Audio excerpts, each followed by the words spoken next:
welcome back to another live episode. The Art of Advocacy is here. Dr. Sheldon L. Eakins, host of the Leading Equity Podcast, host of the Art of Advocacy. I don't know what made me decide to take on another show as if I didn't have enough going on already, but that's just how I do. That's how we get down. And clap to myself. Okay. All right. Anyway, welcome back. If this is your first time, go ahead and say hello. If this is your second time, if this is a regular thing for you, feel free to just say hello. I'd love to see who's with me, who's out there tuning in live. We have another good show today. My good friend Dr. BK is here. We're going to be talking about dual language education, so I'm excited for that. Today, the weather was good out here in Idaho. I went to the pool, got some sun. I think I'm about 3 shades darker, to be honest with you. It was good, though. It was a good time outside. Felt good. Kids enjoyed the pool. Summer, they're out from school. And as dad, I'm a parent. You gotta entertain. You gotta entertain. That's what we do. That's how we get down. So anyway, I'm glad to be here. And I'm looking forward to an opportunity. Again, if you're out there, feel free to just say hello. I'd love to see who's out there. We're going to be talking about dual language education. I got some questions for BK, and I hope you have some questions as well. So feel free to go ahead and get those questions ready. I see Popsy is here. Shout out to Popsy. We had a thunderstorm in Maryland. Oh, I'm sorry to hear that. Hope everybody's okay out there. Popsy was with us last week. No, not last week. Was it last week? No, the week before last. Popsy was with us as well. So shout out to anybody else who's out there. We're going to get into it. So I'm going to briefly read just a snippet of Dr. BK's bio, and then we're going to jump right into and bring her on. So Dr. Kennedy, also known as BK, has been a multilingual educator and advocate for over 30 years, having served as a teacher, teaching German, world language, ESL, Spanish, bilingual, district administrator, state director, and a global lingo national consultant. She's trilingual in German, Spanish, and English. BK is co-author of the widely recognized Guiding Principles for Dual Language Education, 3rd edition, 2018.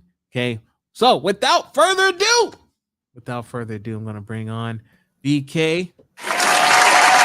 Welcome, BK. Welcome to the show. Glad to have you. How are you doing today? Sehr gut, muy bien. Gracias. Very good. Thank you. Okay. That's how we doing. That's how we started it off. I like that. I didn't know you were trilingual. I just assumed that you spoke more than one language because this is the work that you do. I didn't know you were trilingual. So shout out to that. You got to tell, are you from Germany? Like, how did you learn English? Well, not how did you learn English, but how did you learn Spanish? How did you learn German? Yeah, and how did you learn English? I'm curious about that. Absolutely. First of all, thanks everyone for being here. Yes. So I was born monolingual English, but I had little cousins. I'm a dual citizen, Canada, US, was born in Canada, all my siblings, my mom, and then we went back and forth between the US and Canada all growing up.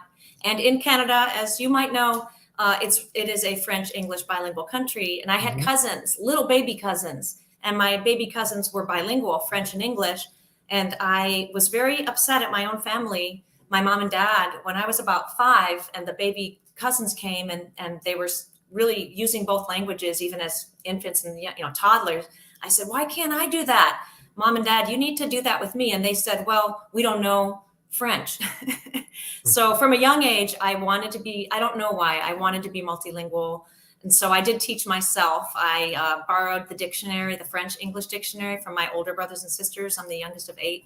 They all laughed at me. They told me, no, you have to wait. And when you're in high school, you get to take, French or some other language. And I was like, I'm not waiting till high school. So I borrowed their French-English dictionary. And my mom took me to the library, the local library, and I took out little children's books in French. They had them there, thankfully. And then I would sit by the fireplace in Detroit in the winters and translate The books. Yes, I know. That's what I was. I say I am a language nerd on even days and a language jock on odd days, including Sundays. So I did that. And I also, in the summers when we were in Canada, I would study the milk cartons, because everything in Canada is in French and English. So I would study cereal box, milk carton, all the packaging, and sort of try to teach myself French. And I do kind of know French. I just never perfected it. So that's how I got started. Then I had German, went and lived in Germany, but I'm not German. But I did live there a number of years, and I went to the university there, and I went to grad school here in German. But I ultimately I found out in Texas, you're really not bilingual unless you speak Spanish and English. So I needed to teach myself Spanish so that I could fit in here in Texas. I'm in the Austin, Texas area. And so I did that. And then I like to joke, I went from college to kinder. I had job offers to be a professor of German, but I didn't want to be a professor anymore. I really wanted to work with kids. So I got alternatively certified as a Spanish-English bilingual teacher and went and taught kindergarten. So I went from college to kinder, and I've been thrilled ever since to have really devoted most of my career really to pre-K-12 multilingual education, primarily focusing on immigrant students, but also in dual language. Many of the programs also serve native English-speaking kids who can ultimately become bilingual and biliterate, the way that I wasn't able to as a child. Wow. So your experience as growing up as a child really motivated you to learn multiple language, technically four, if we threw in French. I mean, I learned fluent are you? I was also I was pretty proficient in Turkish for quite a while. My husband, my ex, he was from Turkey. So in Germany, we lived in an area. The Turkish population is very large in Germany, and so I lived basically in a little Turkey in Berlin, West Berlin, back before the wall fell. So I was proficient in Turkish, but that again, if you don't use it, you lose it. Yeah. I hear that, and so I grew up in Texas. So I actually knew a little bit of Spanish, enough, I knew enough to get around. But once I moved away, it's just, like you said, I wasn't using it. I wasn't really hearing it a lot as much. And then what accents differ, right? Hearing Spanish in Texas is not the same as hearing Spanish in Idaho. And so it's just, again, it's because I just don't have that practice anymore. It's definitely been lost. So that's an interesting story. I am curious though, BK, you said you taught yourself Spanish as well. Was it kind of the similar process with French where you got the books and did some translation? What was the process there? Well, that was in the 90s, kind of pre-internet, at least pre-widespread internet. So definitely pre-Duolingo and all of those good things. So I had to be pretty strategic. One of the things I did was what I also did as a child. I went to the library. I got out children's books. Only this time I didn't translate them. I read them aloud in front of the mirror. I read a lot of children's books out loud. That's just I learned by doing. So that was learning by doing. And I also listened to the radio, because we had like a radio station. It was all sorts of different, music and jokes, a lot of jokes and other stuff. And then I also read People en Español. I do not read People magazine. That's not really my genre, but that's what was available. So I read a lot of People en Español. And then, one thing maybe you understand, and it's helpful for everyone to know, that once you learn at least one additional language, you're more equipped to learn additional languages. So some people are like, "Oh, that's so many. It must be so hard." I'm like, no, it actually gets easier and easier to learn other languages, because the similarities between different, the more languages the more likely it is they have similarities with new languages. So it's really not as hard as it sounds. So, okay. So on that topic, my understanding is there's like a Latin-based language. There's like origins, and then like several languages were broke off of the original.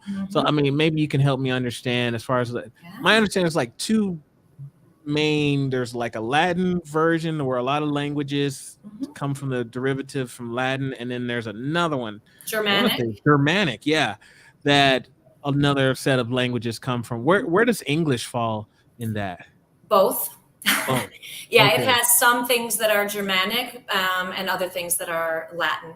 Yeah. So Okay. that's why, for example, it's not that hard. If you know Spanish, English, and German, you actually are equipped for a lot of other languages because of all that is involved with those three. Like Mm. if I go to the Netherlands, it's really easy for me to navigate because Dutch is kind of a mixture of German and English. Or if I were to go to Portugal or Brazil, Portuguese is very similar to Spanish and French. So, they're But they're not the like same. cousins.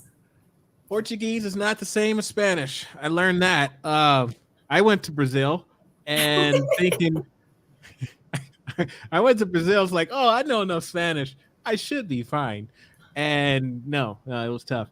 The good thing is they had Uber, but so I was able to get around, the area and stuff. But Mhm. and we were fortunate enough to find people that were trying to practice English. Uh-huh. So they would we would have conversations, and there Mhm. were some really nice folks that were out there. So I got to give a shout out and credit to Brazil. It's a great place because some people were really, really nice to us and just helping us because we were lost a lot of times because we just, like I said, just my dumb behind thinking, oh, Spanish and Portuguese is very similar is what I kept hearing, but no, I did I should have prepared and so I'm glad you brought that up. So, okay. All right. We haven't got on the topic, and I love to get on topic. But before we do that, why don't you share a little bit about yourself and what you currently do? Yes, thank you. Sure. So I now since 2019, so unbelievably 3 years, time flies. Mhm. I have my own business called Global Lingo Education Consulting. So I work exclusively with multilingual educators and children and families, which is exciting. I work in Texas, where I'm located, but I also work all over the country. I actually am working with Maryland. Maryland has they're starting to move toward dual language up there. So that's exciting. I know we have, I think it's Popsy who's from Mhm. Maryland and others, and I work in California, Washington. So I work exclusively with multilingual education and educators, mostly dual language, but also there's other forms of education like transitional bilingual or English as a second language, ESL. But most of my work is in what we call dual language education. Speaking of ESL, are Mhm. you do you promote? Because I know a lot of schools are shifting away from ESL because it Huh? centers English. Huh? Are you promoting and helping schools realize or think about consider maybe we should not say English second language anymore or English? There's ESL, there's another one, ELL, English language learners, and I see a lot of schools shifting from that language. Is that something that you do as well? Absolutely. Definitely in the world of multilingual education, there is a shift away from that English centric language Mhm. um, toward more inclusive and expansive language that really embraces the potential for children, in our case, because I'm pre K 12, to become bilingual and biliterate. And so, for example, in the state of Texas, which does many things not in the best of ways, probably, as perhaps you see when you read the news or whatever. Nonetheless, the legislature signed into law that students that used to be called or labeled English learners are now Mhm. called emergent bilingual learners. And that's a really good positive step, particularly for immigrant students who have they really run the risk. Well, it's not even running the risk, it's almost guaranteed that they will experience what we call language loss. And what that means is that they are most likely going to lose languages other than English that they bring with them or that their families have brought with them here to the US um, over time and pretty rapidly. The research indicates that language loss, complete language loss, occurs typically within 2 to 3 generations. So many of us here might be able to say that we have a grandparent or a great grandparent who spoke a language other than English, or even a great, great, great, great, great grandparent, how far back we would go, or spoke many languages other than English. but it didn't take long. It typically takes 2 or 3 generations, sometimes as short as 1 generation, for that language to get lost completely, and to disappear. So that's why when we talk about multilingual education, dual language education, it's really an important step in enabling children to continue to maintain their native language or languages as an asset, not as an obstacle. Yeah. Because even what we talked about earlier with learning languages, I explained that the more languages we know, the better able we are to acquire new languages. So languages are not, one language is never an obstacle to learning another. It's actually a gateway. But our education systems, which typically are monolingual English systems, they don't reflect that approach at all. And in fact, they seek to replace any other languages the kids bring with English, which, of course, not only is it detrimental to those kids and their families, but it also actually impedes their acquisition of English. And that, a lot of people feel like the native language is in the way of acquiring English, but language acquisition doesn't work that way. So there's a lot of misunderstandings about how even learning English works, right? Tell me more about that. Like, yeah, because I'm. This is your world. You're the. So Yeah. Tell me more as far as if a student. Correct me. I think this is what I heard. Basically, I thought I heard that if English is not their first language and they're in the process of trying to learn English, for example, you said if they lose their original language, that can impede their progress. Help me understand that. Yeah. So if we think about native language or native languages, right, they form the foundation for any new languages we acquire, right? So if we are developing, let's just say I'm a Spanish speaker at home and I'm in kindergarten now. If once I go into kindergarten, suddenly I'm no longer able to use, or develop my Spanish, then my native language of Spanish will only be developed at home, right? And in fact, there's even pressures at home sometimes to use more English because that is how success in the new country here, the US, can be viewed, right? So older siblings will be using more English. Parents might encourage English because it's viewed as the ticket to success. So all of that means that foundation upon which English would be built, right? That Spanish foundation in this case, is sort of left at a low level, right? It's not allowed to continue to flourish.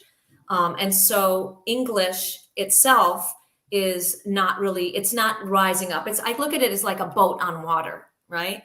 So if Spanish is the water, that boat is rising, the English is the boat on top, right? But if the Spanish is left at the low level, the English is not acquired to the same high degree. And that's why if you look at any studies, there's a really famous set of studies by Doctors Thomas and Collier.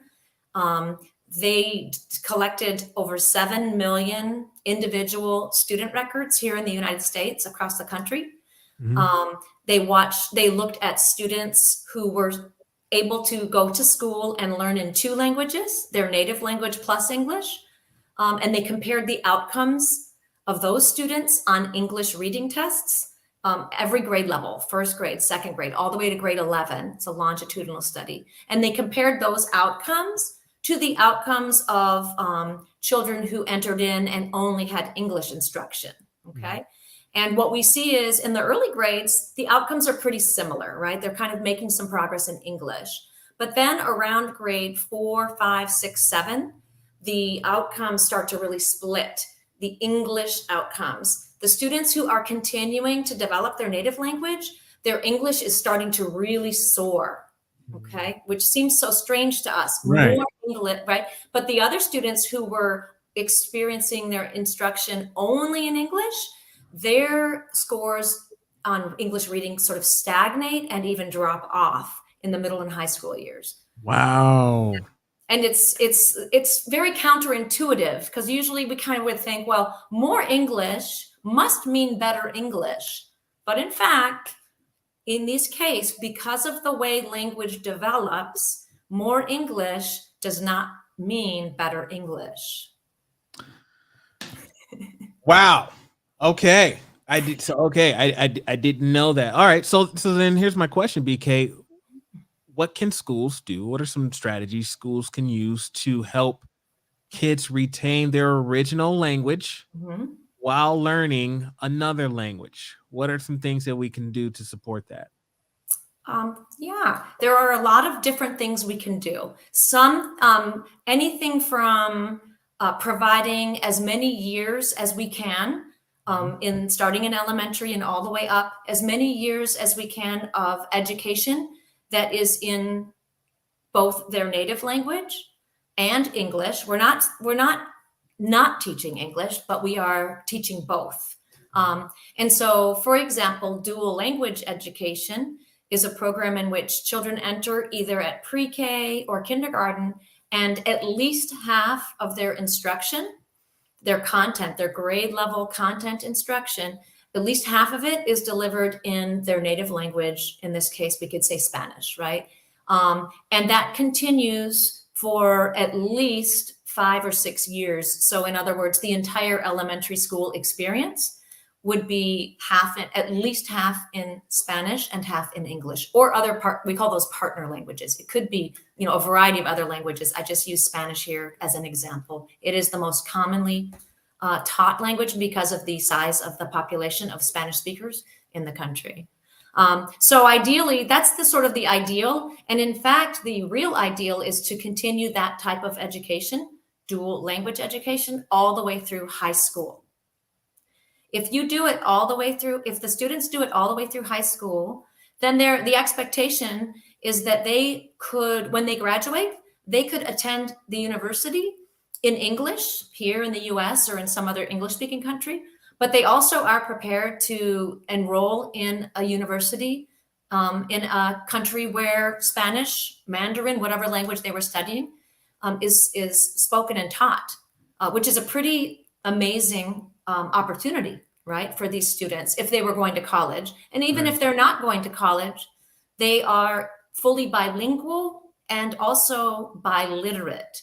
That's a big difference too. If their families at home are helping them keep their language, right? Some families really work hard to have that.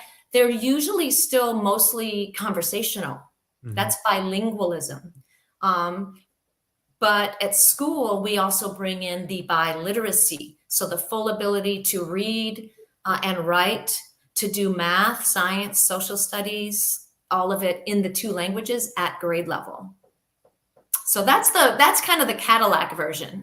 That's the Cadillac. Okay. That's the Cadillac. And that's what there is a lot of movement toward right now. The state of Maryland is moving toward that. The state of Washington has a statewide initiative to have pre-K-12 dual language education available to every student in the state by the 2030. Like there's a lot of interest in this. So it's just like charter schools, or are they're saying we're going to shift our public schools, our main public schools into dual language schools?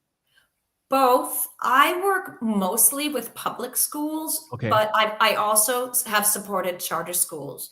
And sometimes, this is kind of interesting, I'm working with a school in California, in LA, that is a public school, and they had parents who all threatened to leave to go to a nearby charter school that did dual language. And so the district decided that they would make their school dual language to keep those parents. So sometimes there's this weird market competition. Okay. Yeah. Now, okay, I think if those who are watching, if you're in the United States, Spanish is like you said, is probably the most common language outside of English that's being spoken. Are there dual language schools that are Mandarin maybe, or that are Russian or German? Are there schools that are outside of the Spanish realm? Yes, absolutely. There are. I've worked with Mandarin, German, Japanese, French, Spanish, and Russian. But there are others, there's Arabic, there's Urdu. Usually it's in response to the local community population. Vietnamese is also in Houston. They have Vietnamese. So definitely it's in response to the local population. Sometimes they'll have 2 or 3 different languages. Katie has a good question. Katie has a good question here. Any ASL being taught? Sign language. Oh, yes. So ASL is really that's a great question. And maybe, I don't know who the questioner was. Do we have a name for this? Sorry, I can't see. Cindy? I don't know if you can see it. For some reason, Katie. I can't. So, gosh, there's so much interplay between the ASL world and then the multilingual dual language world for so many reasons, in terms of accessing education, having it recognized as a viable language. So I haven't seen a dual language ASL school yet. I think they do exist, though. I just haven't personally worked with one. I would love to.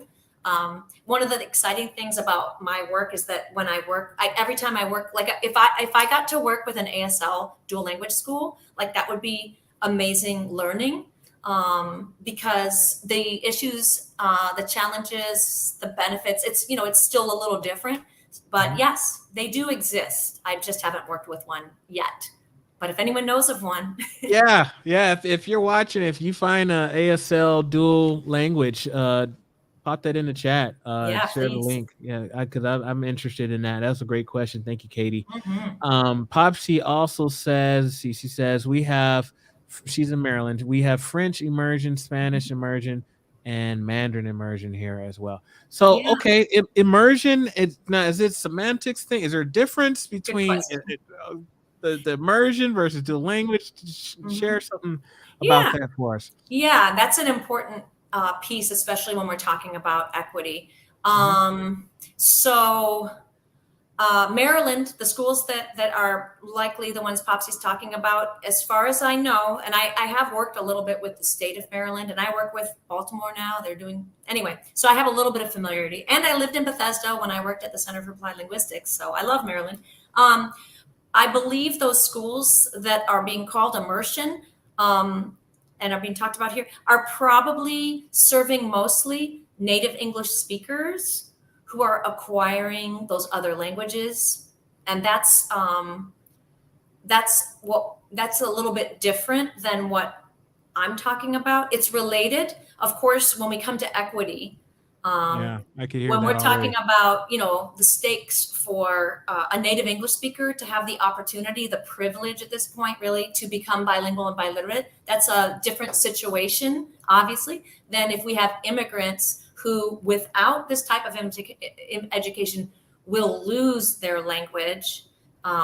They will experience language loss. And with that, of course, they experience a disconnection from not just their heritage and their sort of, they're also with their own families. I've worked with families whose parents thought they wanted their children to learn English, and they denied the dual language or bilingual services.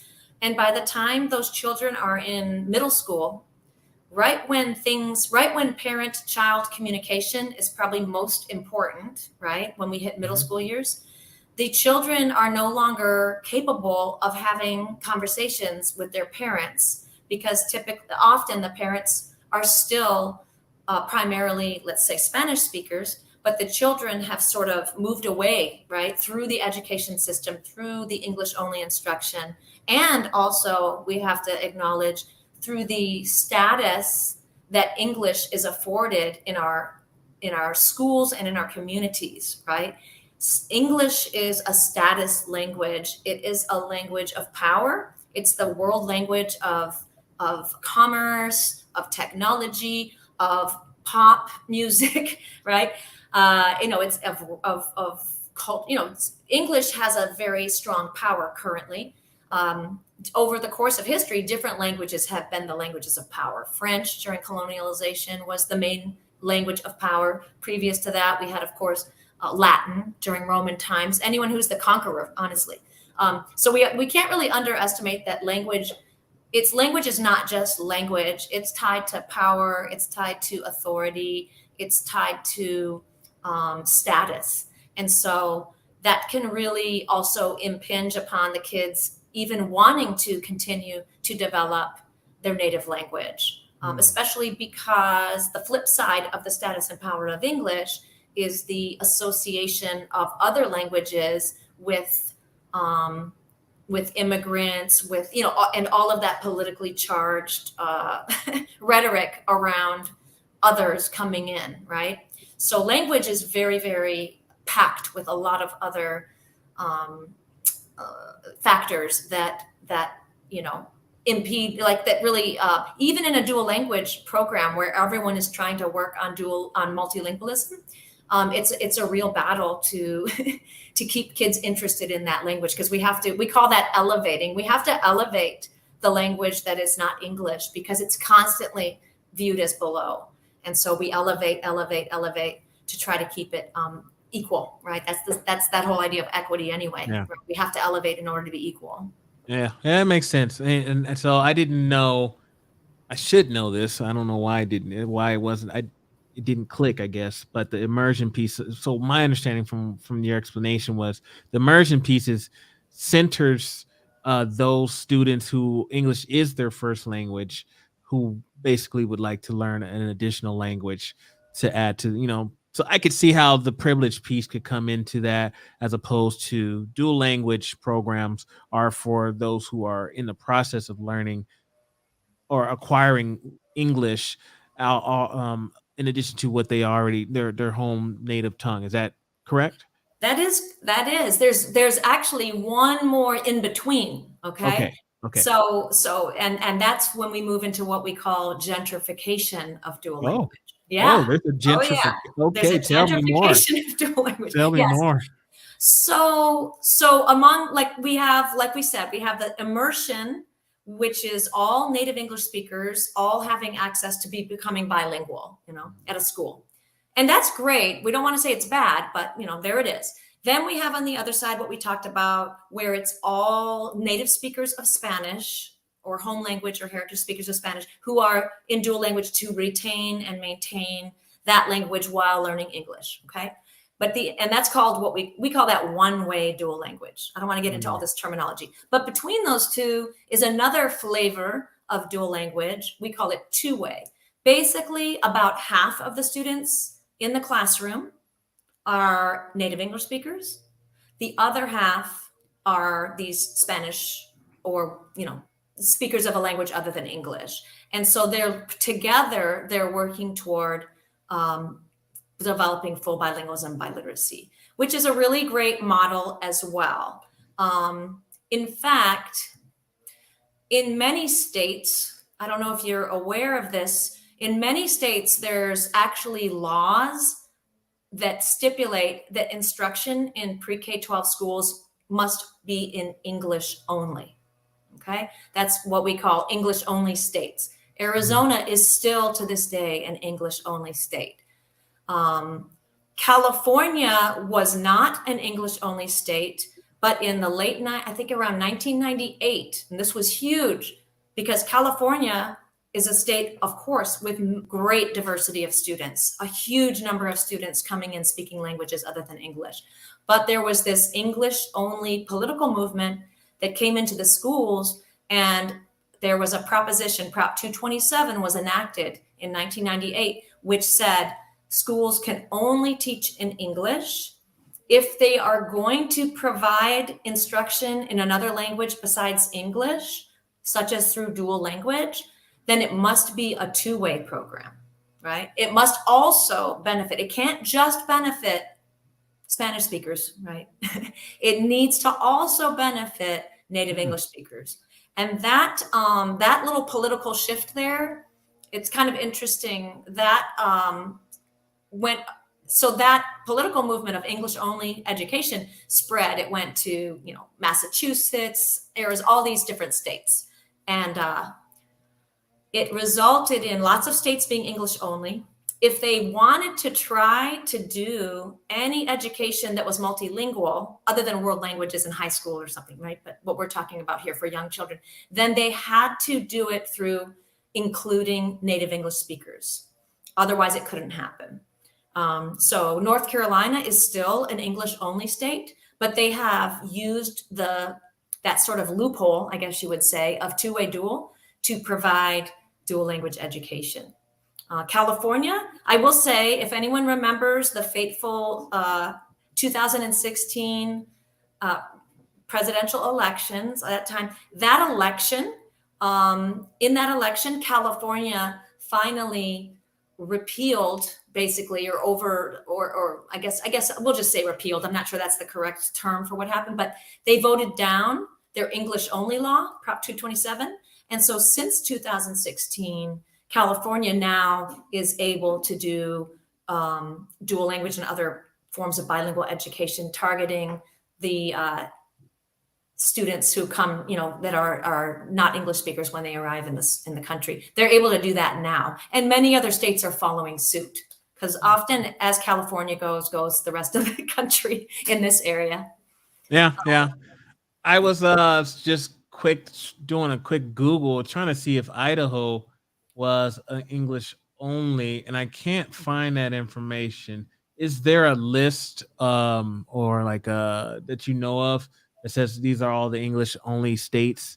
I don't know of a list about that. I will say, yeah, I'm not aware. I suspect it might be an English only state, mostly because the states that aren't English only, I mean, I usually kind of know, like I go to conferences, and who all shows up. Yeah. And I'm not sure Idaho has shown up. Iowa has, but many English only states, there's still those loopholes that they kind of go in through the back door. Okay. Well, the reason why I was really looking was because I've had a lot of students tell me their teachers told them speak English, English only, this is America. Like legit, those kind of conversations have happened to a lot of my students. So I was just like, well, I just kind of knowing the politics and just knowing this area, I was just curious, but I didn't see anything. So, well, and that reminds me too, I believe, I haven't spent much time in Idaho, but I believe there are a lot of indigenous folks there. Is that accurate? Yeah. So the story of language loss, the tragedy of language loss, there's no more horrific, honestly, and poignant story than the story of what we call the Indian schools. I don't know if you're aware that for 150 years and up until the early 1960s here in the US, we had over 400 Indian boarding schools in operation. These were boarding schools where children at very young ages were removed forcibly from their indigenous families and communities, brought in to these boarding schools and abused. I mean, it is commonly, now we know they were physically and emotionally abused regularly, to not use any of their native language, to use English only. And they were kept there, these are boarding schools. There are graves that have been found outside of these schools filled with the beaten bodies of these children. So when we talk about language loss, it's not just language. It's very intent. It's one of the tools that are used politically, right, to force communities to assimilate. Right, language is just a part of, it's a part of culture. It's a part of communication. It's a part of family. It's a part of identity, right? It's right in with the identity of any person. So that's why when you get people like me, and we're very passionate about upholding making sure we combat language loss, because it's not just a sad sort of atrophy, it's often weaponized, right? Language. Oh, yeah. Yeah. There's even words for it, like linguicide. People will call that linguicide, what occurred with the indigenous people. I mean, because it was purposeful, it was violent, it was deadly. Yeah. 100 years, 400 schools. When I heard those numbers recently, when I was listening to actually on NPR, because I'm a little bit of an NPR junkie, I knew this story, but when I heard the numbers, I don't know. It's a lot. So out here, so I worked on the reservation out here, and there's two tribes that are on the res, and right now there's one language that's taught at the local school that I was working at. So Shoshone, there's the Shoshone people and the Bannock people, but Bannock wasn't offered the language. It wasn't offered at the school because it's hard to find a Bannock teacher.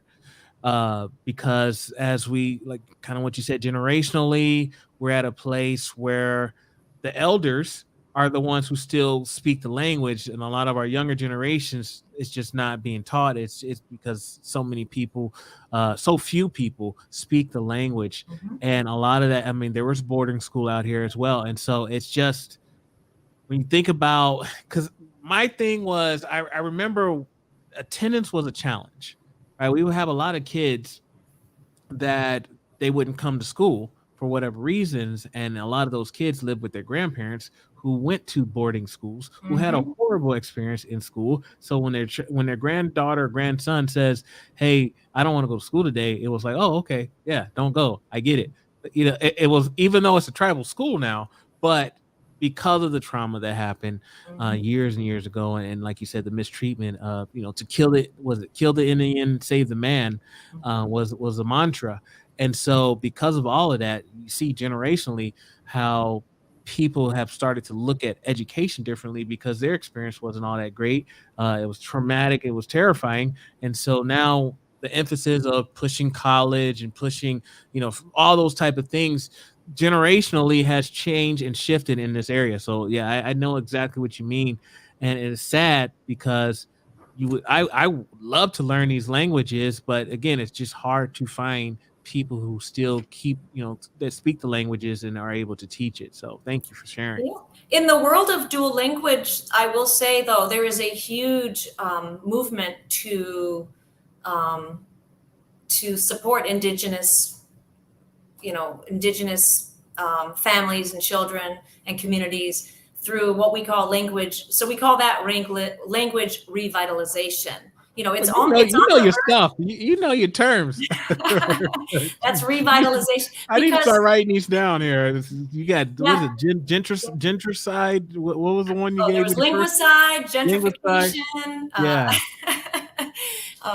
Language revitalization. Yes. Yeah, because when those elders, also those languages tend to be spoken but not written, right? So they're very vulnerable to loss because they don't have written records.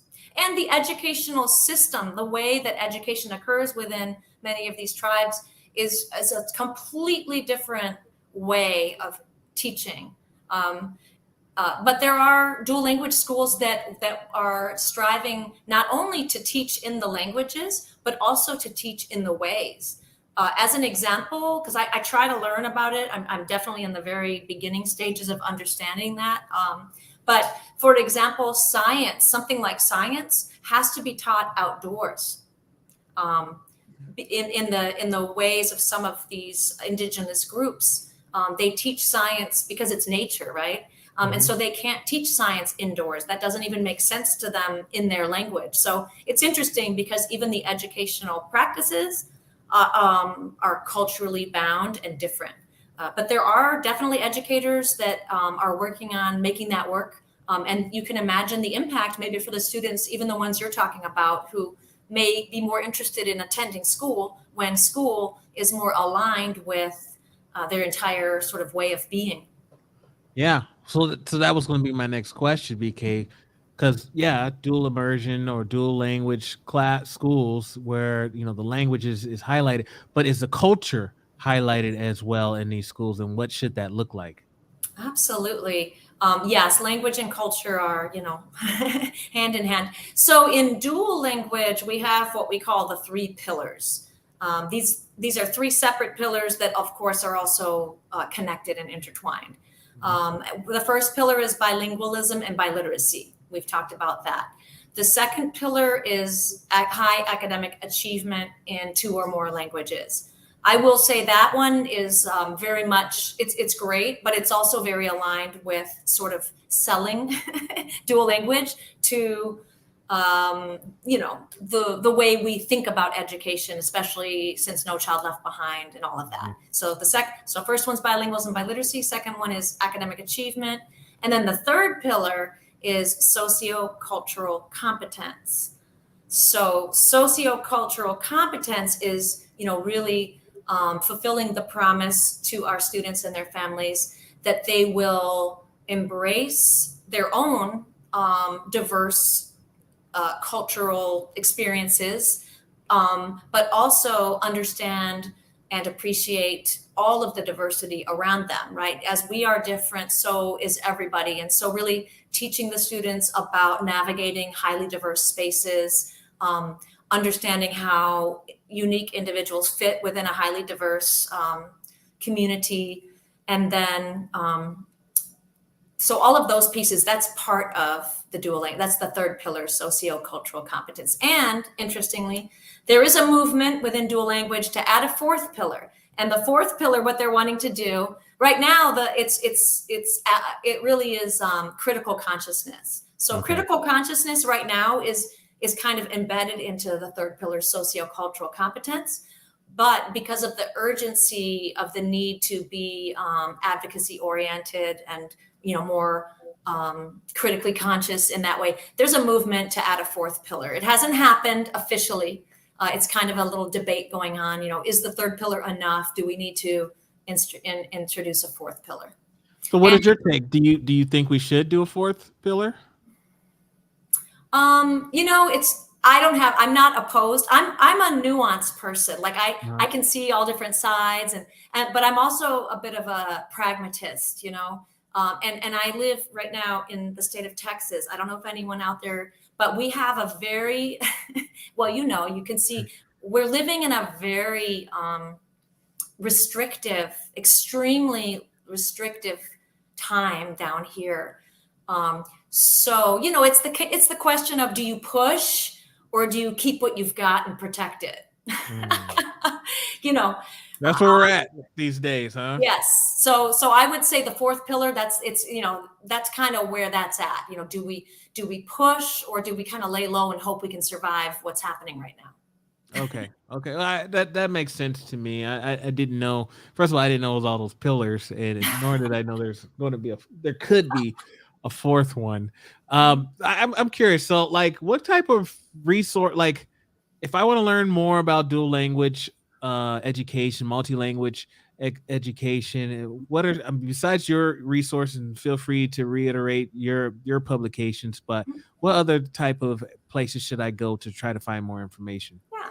Well, I will say that the guiding principles that you cited at the beginning, that's available for free download. So that's important for everyone to know. If you are interested, go to just type in your Google search, literally guiding principles, dual language. It's going to pop up a link. It's going to take you to the Cal website. It's going to look like you have to purchase the book. You scroll down about one scrolly rolly, you'll get a free PDF. So free resource, really helpful. Another great resource is Dual Language New Mexico. Dual Language New Mexico is a nonprofit. Obviously, it's in New Mexico. They have resources. They have a newsletter, Soleado it's called. They're really, they hold a conference every November. It's a national and international conference, which is exciting because literally we get people from, Ireland where they're teaching Gaelic in schools, or all over the world. There's always, believe me, there's no shortage of languages that are at peril of being lost or exterminated. Right now, just maybe you saw on the news, Ukrainians that are in Poland and other of those neighboring countries, they are gathering and holding school in Ukrainian. There's a huge, Ukrainian versus Russian, that's like a whole topic, right? Because Russian, even, the Russian invasion, the Russian occupation, the first thing they do, I believe they've done that in their occupied areas, is that they already start to impose language policy on, for example, media, right? They'll force the media, because people there are bilingual Russian from the past, right? They used to be under the Soviet Union, but they immediately start to clamp down and force Russian to be the official language. So it happens, it's happening everywhere. So I would say, back to Dual Language New Mexico, they have a conference, we get international folks there, and they work a lot in New Mexico with also the Native people. Like there's a huge, actually they have a whole strand just for Native education. So those are, and then Center for Applied Linguistics in Washington, D.C. has great information, and many other organizations. Okay. I dropped a link in the awesome. chat there for the dual principles for dual language PDF. I was able to find it. Yeah, and it's free. It's right there. Now this is a second edition. So third edition. Well, the one I found is a second edition. So we don't want the second. So don't download that link that I just. We'll try to find it a little. We want the third edition. Second edition was 2007. Okay, yeah, it was good, but third edition was better.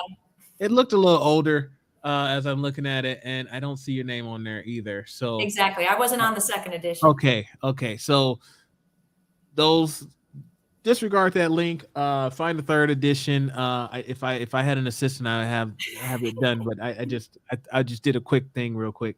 BK, I definitely consider you as providing a voice in leading equity. I'd love for you to share any thoughts, a final word that we haven't touched on yet. Oh boy. Final words we haven't. I feel like we've touched on a lot. I don't know how we got there, but that's one of all over the place. That's how I do it. That's how I do one of your talents is to kind of go. I guess I would like to say that dual language may be the Cadillac, so to speak, but that doesn't mean there aren't other ways to honor, validate, and support ongoing use of native language in schools, if not actual development, right? So there's a huge move to help teachers understand, first of all, that native language and literacy skills are an asset to the students while they're acquiring English, not a barrier. So there are many strategies for leveraging kids' native language and literacy while they acquire English. Things as simple as letting the student, fostering and inviting and encouraging students to process their learning in their native language or languages with other children who know those same languages. That's one way to do it. Another is for the students to have access to native language materials. Even if the teacher doesn't speak the language, the student can use those materials to support their learning of English. Could be textbooks, it could be glossaries of terms, it could be dictionaries, it could be translators, right? But all of those things are very helpful for the students, not only to translate. I think sometimes we think, oh, that way they can translate and understand. It's way beyond that. What they can do then is they can attach the English to what they know in their language. Kind of like I did when I was a little girl and I was reading the cereal boxes, right? I didn't look at the French as something separate. I compared it to English. Oh, that's the same. Oh, that's different. And that is very valuable in acquiring language.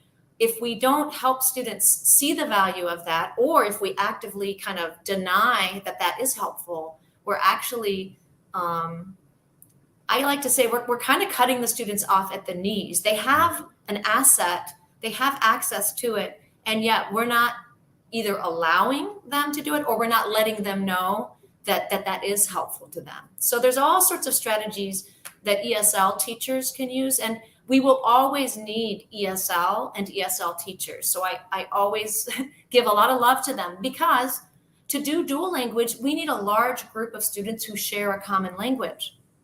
But in many districts, you have 50, 100, 150 different languages. You have children, only 1 or 2 that speak this language and 3 or 4. So they're not going to get dual language.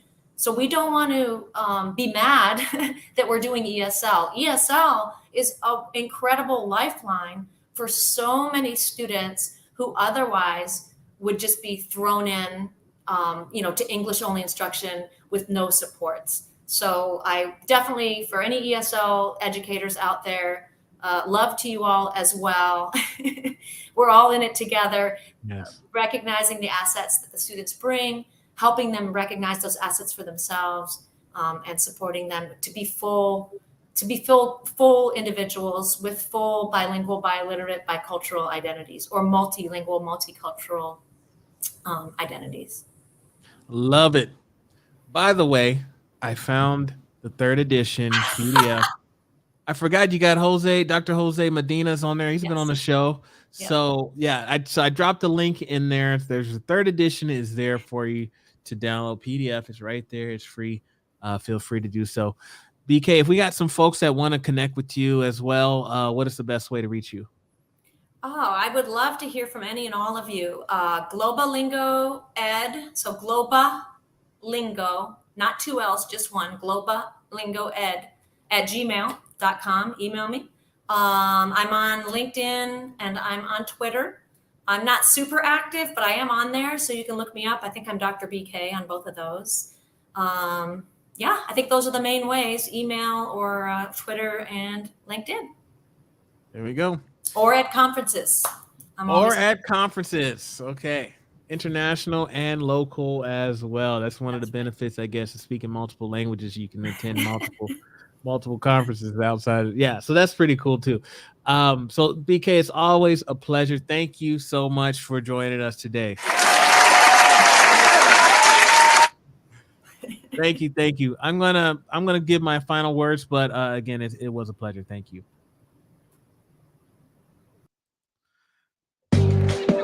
All right, that was BK. Great conversation. Yeah, we went all over the place, but that's just kind of how it is. That's how we do. I have questions. I always have questions. So some takeaways for me was, one, I didn't know that immersion. Well, I didn't know there's all these. There's first of all, there's all this terminology. I need to study up. I feel like I need to take an exam at this point for the terms that BK hit me with. Gentrific. Oh my God, I'm gonna mess them all up. So I'm not even gonna try. But the point is, there's a lot out there. As BK said, that dual language is more of the Cadillac, but we definitely have a lot of kids who, just in the process of acquiring English as a additional language, and that's an asset. I wish I could speak 3 languages, 4 languages, teach myself how to, translate children's book from French to English on my spare time, because I just wanted to do that at the young, middle school, high school level. I wish I was there, but I speak 1 language. But yet, for some reason, if you're in the United States, if you speak English or you speak 1 language and it's not English, you're looked at less intelligent. You're looked down upon. Don't have an accent on top of all of that as well. Then that's even a bigger challenge. So I think at the end of the day, we need to keep in mind, we have to remember that it's an asset that our students are bringing, their individual talents, the culture, not just the language, but the culture associated with our students and their languages that are spoken at home are very important. A lot of that, names, we can go down to names that, are the meanings behind a lot of our children's names. There's so much packed into there. If I had the time, I would go all into that, but we have spent a really good time and just learning more. So I hope you had an opportunity to learn just as much as I did. It was very enjoyable. By the way, real quick. Yep. Because I think I forgot to mention this early on in the beginning of the show. Leading Equity, Becoming an Advocate for All Students is on pre-order right now. It'll be out in a month. I'm excited. I am really excited for this book. If you haven't pre-ordered already, please make sure you support. I appreciate you. If you do, take the time to do a pre-order. We also do bulk orders as well. So if you do the bulk order of 50 books or more, you will get 5 hours of study time, book study time with me, with your organization. That is included in that bulk order. Remember the words of Dr. Martin Luther King Jr. If you can't fly, then run. If you can't run, then walk. If you can't, oh my gosh, I messed up my own quote, Dr. King's quote. Let me start that over. I lost my train of thought. Trying to do too many things at once. If you can't fly, then run. If you can't run, then walk. If you can't walk, then crawl. But by all means, keep moving. Let's continue to be a voice at Leading Equity.